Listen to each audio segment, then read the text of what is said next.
La manipulation du CTR avec des micro-workers est une technique que j'ai testée au tout début, pendant environ 6 mois, lorsque j'ai commencé à travailler ce type de levier.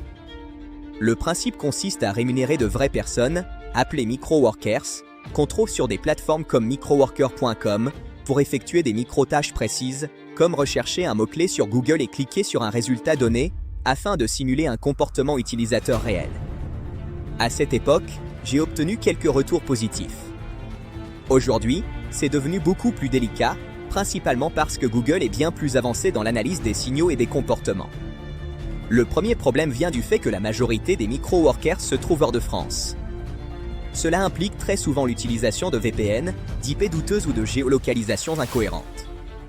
Sur une CERT française, ce type de signaux est rapidement détecté et perd toute efficacité. Le deuxième problème concerne le coût dit compétitif. Lorsque les prix sont très bas, il s'agit presque toujours de trafic offshore, avec des IP non françaises, et parfois même de fermes déguisées. Dans ces conditions, manipuler proprement Google.fr devient compliqué. Le troisième point est le volume. Utiliser 10, 50 ou même 100 micro-workers n'a que très peu d'intérêt dès que l'on travaille sur des mots-clés avec un minimum de volume.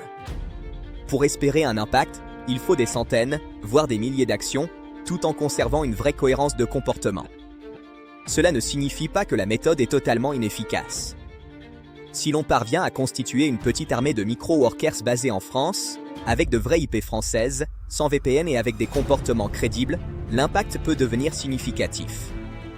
Cette approche demande cependant beaucoup de sélection, de filtrage et d'orchestration, et reste à utiliser en pleine connaissance de ses limites.